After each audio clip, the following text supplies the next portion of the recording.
Por que algumas pessoas não parecem a idade que têm? Não é só genética. Eu vou te explicar. E sim, isso tem tudo a ver com ortopedia. Meu nome é Bruno Massa, eu sou ortopedista e tem um porquê nessa história. Vamos lá.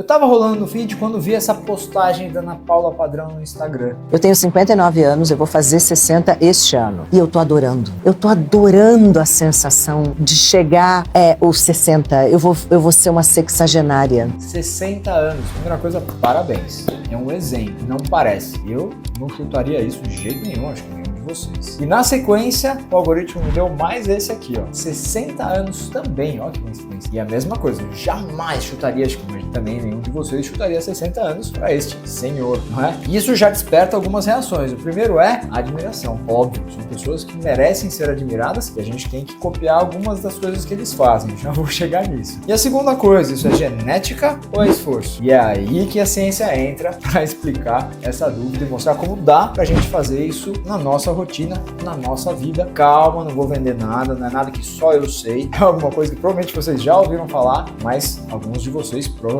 ainda não aplicaram e é super importante.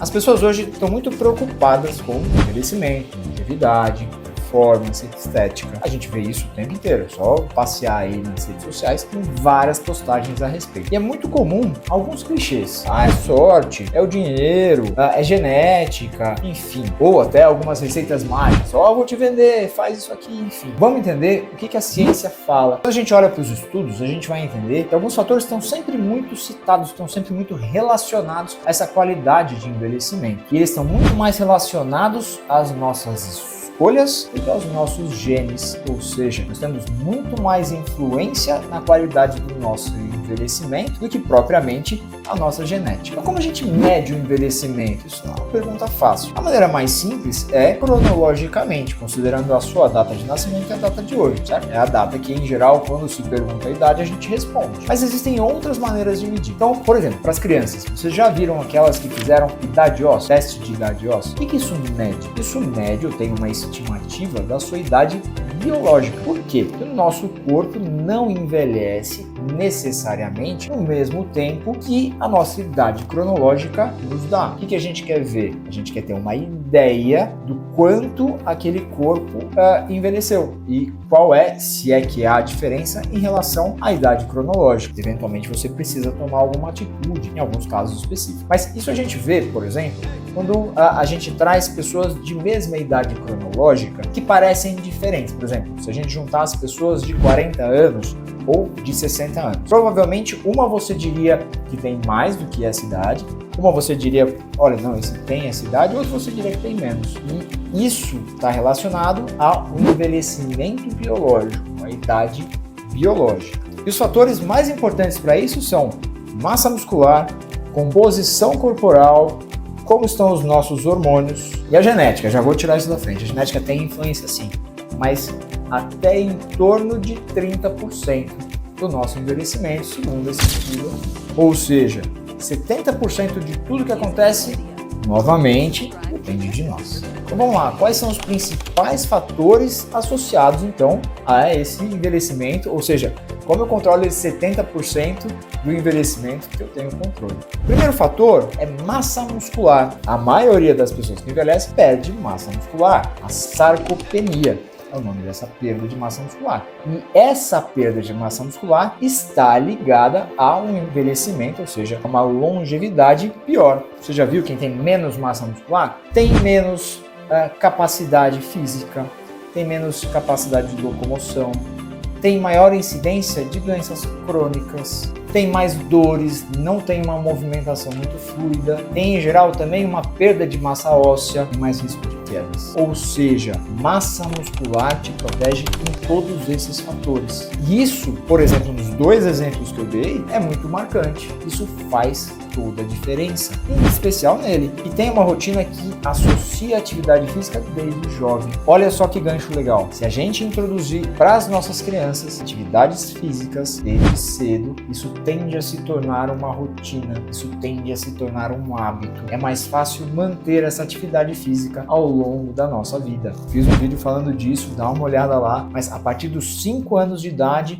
a gente já pode introduzir, inclusive, atividade física resistida e não, isso não vai atrapalhar o crescimento, mas é claro que isso também não é se matricular a criança na Smart Fit, não é isso, é diferente. Se você tem dúvida ou se você quer saber mais, depois segue ou assiste o vídeo lá depois. E um fator associado ao envelhecimento precoce é a tal da inflamação crônica, que é causada por excesso de estresse, hábitos ruins como tabagismo, excesso de álcool ou uso de drogas, sedentarismo, uma alimentação ruim, desbalanceada. E quais as consequências? Doenças crônicas, fadiga, obesidade, piora na recuperação muscular, fatores todos associados à qualidade de vida ruim. E o que as pessoas que envelhecem bem fazem? Primeiro, movimentação e treino de força. Se fizermos treinos para ganho de massa muscular de 2 a 3 vezes por semana, ou seja, você não precisa ir todo dia na academia, se tiver 2 dias já vai te ajudar bastante.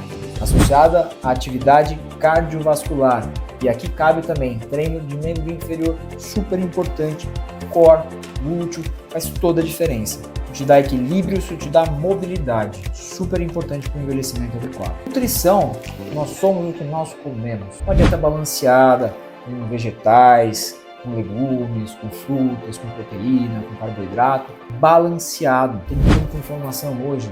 E se você ainda tem dúvida, busca um nutricionista para te ajudar, vai fazer toda a diferença na nossa vida. E por último, gestão do estresse e do sono. O sono adequado já reduz muito esses fatores inflamatórios. Isso é super importante. Sono adequado não é só dormir bastante, é dormir bem. Então, ter uma higiene do sono adequada faz toda a diferença. Evitar telas, por exemplo, logo antes de dormir, 1 hora antes de dormir. A luz do celular estimula os nossos sistemas. Isso vai fazer com que você tenha um sono pior. Em média, de 7 a 9 horas para os adultos. As crianças, um pouquinho mais. Eu falo de sono de crianças também no outro vídeo, se quiser dar uma olhada lá. Existe um negócio chamado higiene do sono. Vale a pena a gente estudar e praticar. Outra coisa é a gestão do estresse. É super difícil gerir estresse, não é fácil. Porque a gente tem rotina do trabalho, a gente tem rotina na família, a gente tem, por exemplo, se você vive numa cidade grande, você tem o medo, o estresse por causa da violência. E tudo isso, algumas vezes você tem controle, outras não. Então, é importante que você saiba gerir as suas prioridades. Saiba que você tem prioridades em alguns momentos. E sim, você vai ter alguns momentos que você vai estar sujeito a estresse. Você tem uma demanda do trabalho, você tem uma prova, você tem